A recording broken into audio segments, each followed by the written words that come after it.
Is it working like this? I think it's much better.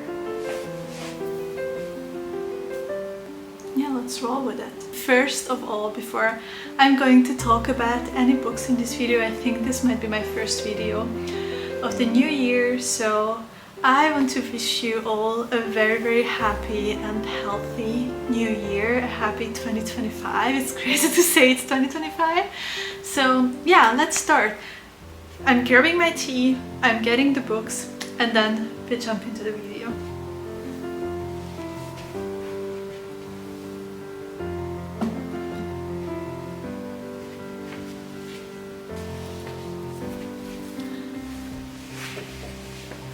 I have made myself a beautiful, nice, hot cup of tea, and before I started filming this video, I just came back from a long walk and my ears are burning. I think they're so red. They're hurting a bit because it was so cold outside, but otherwise I got my books, my favorite books of 2024, and these are like 6 books I have in my hands. One is not actually a very favorite one, but I just want to talk about it a little bit. And I have read 25 books in last year, which is a great number for me, so I definitely read in my free time, but I also am working a 9-to-5 job. I love spending time outside, I love going for walks, I love to go to the city, I love to go out eating and spend time with my husband, so whenever I can and I have free time, I will read, but I'm not like someone who's reading in every minute she can. Most of the time I'm reading before I'm going to bed or before I'm falling asleep, and I have a long commute to work, which is definitely great because I have a lot of time reading on the train. So yeah, this last year was actually, I would say, a very good reading year for me, especially after we moved. So we had a big move at the end of spring, in the beginning of summer, and I also switched jobs, so it was a very stressful time for me.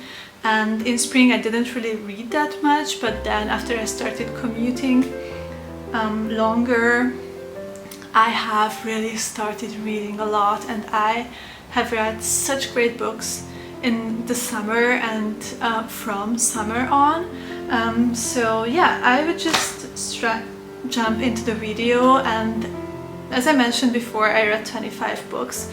I also have set myself a goal for 2025 to read 25 books. It's just a number which works for me, and I love to set myself an achievable goal, but I just don't think that numbers matter. So if you read 1 book a year, I think that's good. That's very good. You have read 1 book a year. Maybe just shortly, like about my reading, I have read, I think, a good amount of books when I was a child. As for a lot of people in my generation, I think what got me into reading was Harry Potter, and I just ate up those books. I was such a Harry Potter fan, and I still am, and that really got me into reading as a child. But afterwards I wasn't reading, like, I would say since after COVID, so not even in COVID. After COVID last year,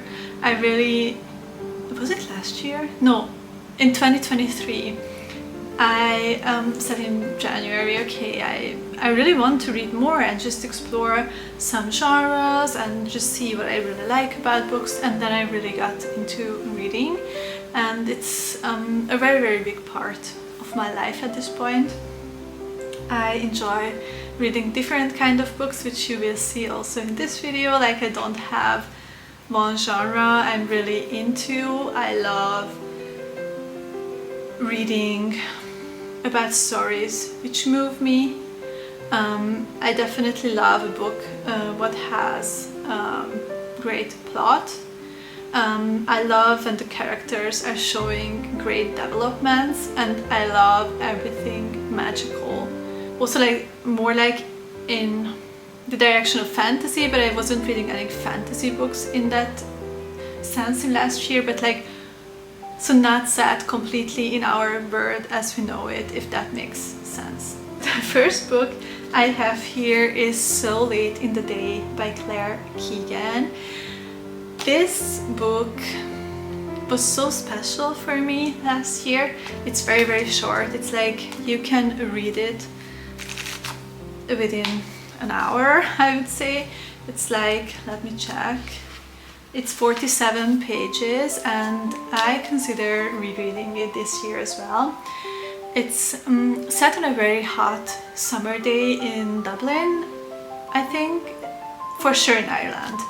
And it's about a guy who is heading home after work for a long weekend, and he opens up a bottle of champagne at home, and he starts to think about a relationship he had with a woman, and how it ended up with them splitting. I don't want to say too much about it, and I don't want to spoiler anything. It's a lot about regret and how the small actions you do day by day in relationships affect your relationship long term, and how they can lead to things you wouldn't have thought of and you wished it would have been otherwise. It's a lot about loneliness, and yeah, I really did love this book. I think it's also such an achievement to write such a short book with such good takeaways, so definitely a 5 out of 5 star read for me from last year. Then we are moving on to The Hours Before Dawn by Celia Fremlin.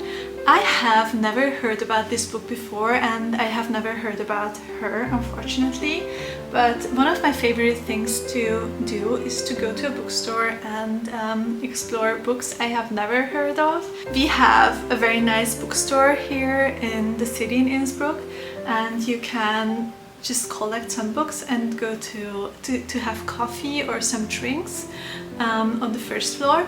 And I sometimes do this, so I'm going there and collecting books I think I would love to read, and then I'm having a coffee or a drink and just reading the first page over and over again, and then I decide what I'm getting. And this book was such a book for me, so I found it in the bookstore and I found it fascinating.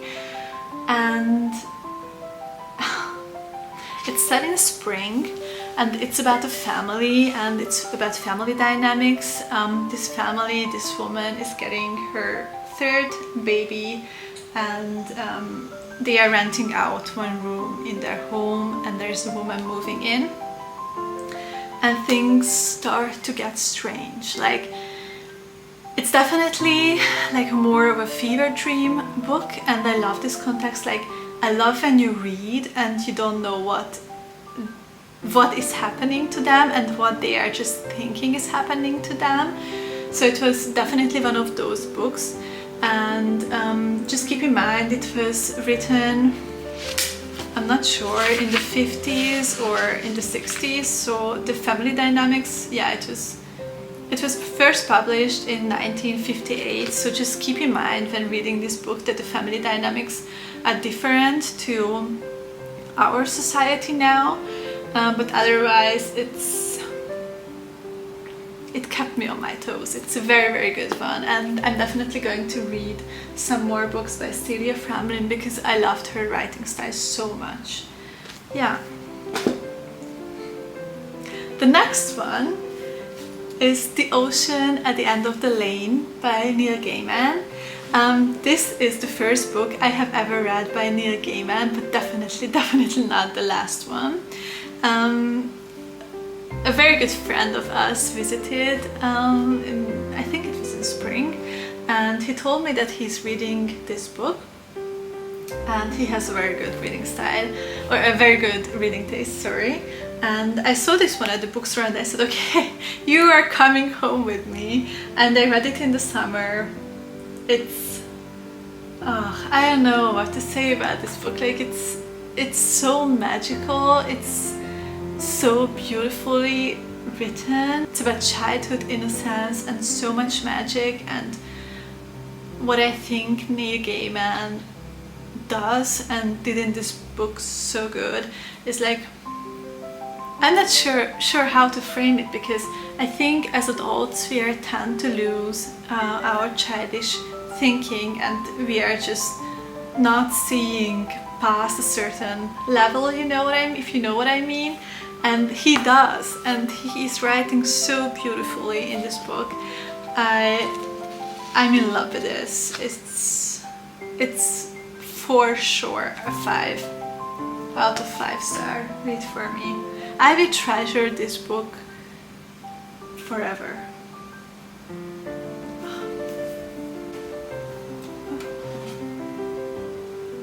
Did it get cold? It's still steaming. By the way, I just got this from Puka. I don't know if you can you see it? I'm not sure if it's not focusing probably. It's from Puka. It's lemon, ginger and manuka honey. It's perfect, but I think it's still too hot to drink, so I'm just gonna place it next to me. And then we are moving on with the 4th book on my 5-star reads of last year, and that is The Bell Jar by Sylvia Plath. And the first thing I want to say about this book before you are going into this book and before you start reading it, definitely read the trigger warnings. I did not do it and I quite have regretted it, but definitely read the trigger warnings of this book. It's also set, or partially it's set in the summer. I was reading it in August, and I think I'm also such a seasonal reader, and I thought August was perfect for reading this book. It's about a girl who is struggling finding her place in this world. It explores deep levels of depression. It's a lot about mental health. It's a lot. This book is definitely a lot, but I would recommend, if you can read about these topics, I would say you should read it. It was such an emotional read for me, and it opened my eyes to so many things in this world. So it's so moving, it's so emotional, and I think it's what reading is also for me, and why I love reading is because you just get another perspective on other lives, even if I know it's fiction, but still. And Sylvia Plath was writing it before she died, and it should explore more of her real life. And I also, it's this book, I don't know, I don't want to say anything more about it, and I can't say anything, I can't frame my thoughts about this book. It's perfect for me. Then we are moving on to a classic. It's Wuthering by Emily Brontë, and it's the Hungarian edition. I found this at my grandpa's last year, and I just asked him if I could take it home with me and read it. So I read it in Hungarian, and as you can see, this book is unfortunately in pieces. I definitely have to glue it, or I don't know how I have to glue it, or I have to do something with it. This book is perfect. It's like how I love my books. It's so touching, It's so beautifully written. It's set in a beautiful landscape. I can see the Wuthering Heights in front of my eyes when I close them. It's about passion, it's about deep, deep, lifelong love, and it's also about rage and about despair and about hate and how it can completely destroy your life.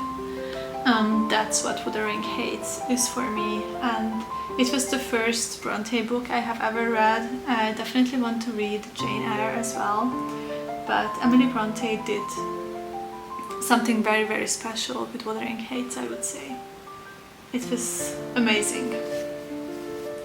Then, as I said in the beginning of the video, I have one book. I think I gave it 5 stars, and I'm still standing at 5 stars, but it just wasn't that outstanding as these other books I have showed you, but it was something very, very different. I have never read a book like this before, so it just moved me and touched me in a very, very different way, and is The Sea of Tranquility by Emily St. John Mandel. And I still know we went on a holiday in November. I was reading it by the ocean, and so it elevated my experience much more. Yeah, so it's about time traveling, which I generally find very, very interesting. It's a very, very interesting topic for me as a private person. So yeah, it was definitely a sci-fi, and it was just different. It was very nicely written, I would say. So I also love reading because it makes you more empathetic, and it just makes you think about topics you would have never thought of or not at this point in your life. And I know that I have underlined quite some things in here. I'm not sure if I will find it now, but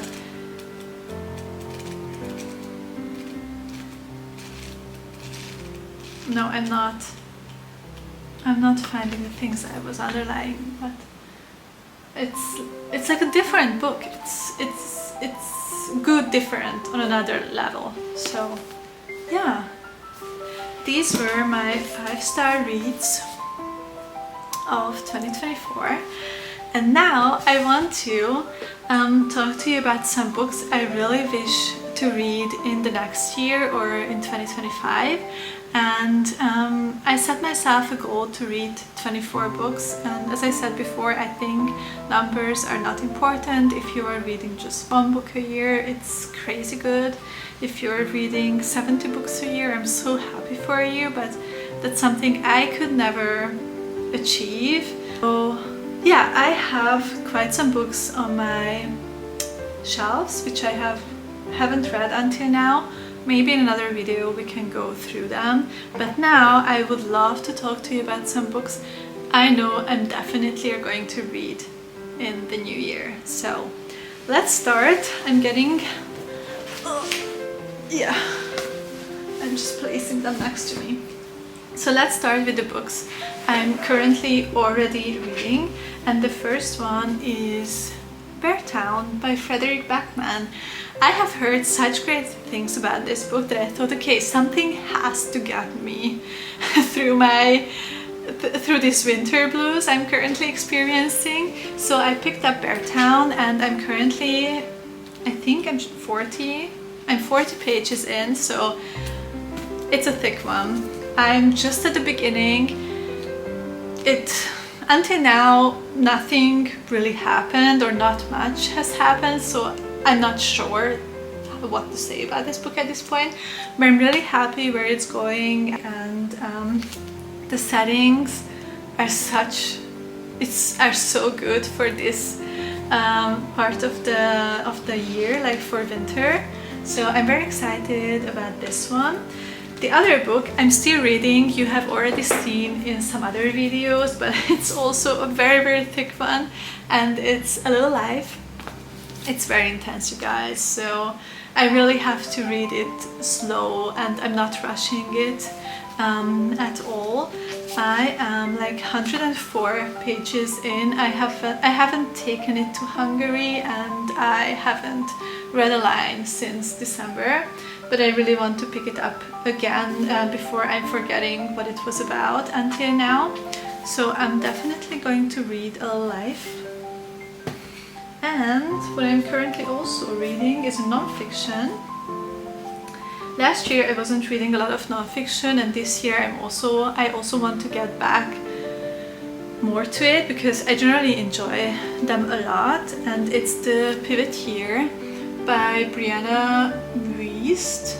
I hope I'm saying her name correctly. I have already read 101 essays that will change the way you think, I think it's called, and that was very good.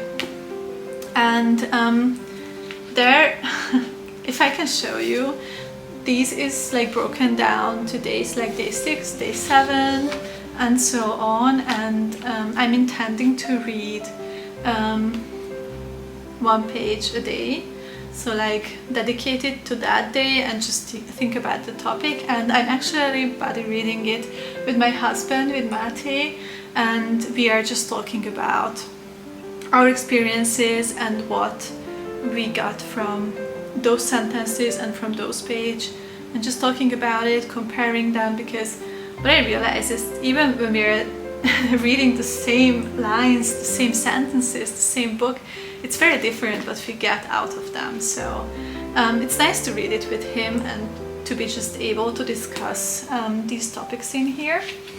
And then I have ordered myself 1 book for spring, and for the spring I thought Anne of Green Gables would be perfect. I have heard quite some people talk about this book and how amazing it is. I know nothing about this book, like I have no idea what it is about. I hope it will be magical, but I have no idea. I can't say anything. But yeah, that's Anne of Green Gables, and I'm very, very excited for this one.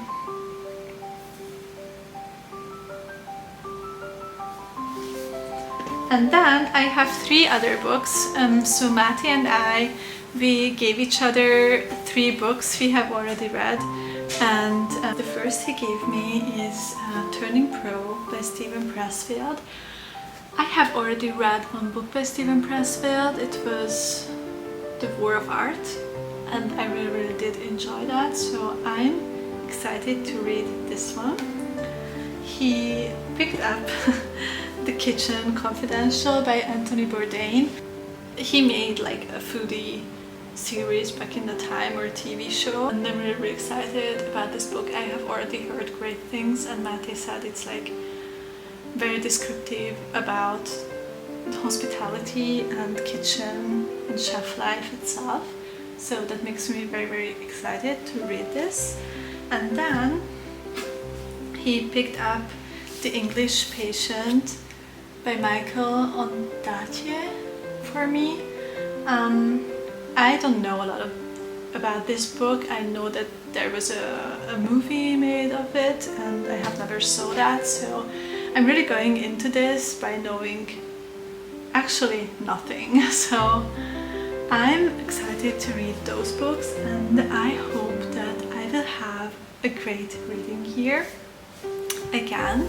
So now I'm gonna sip on my tea. I think it's still warm.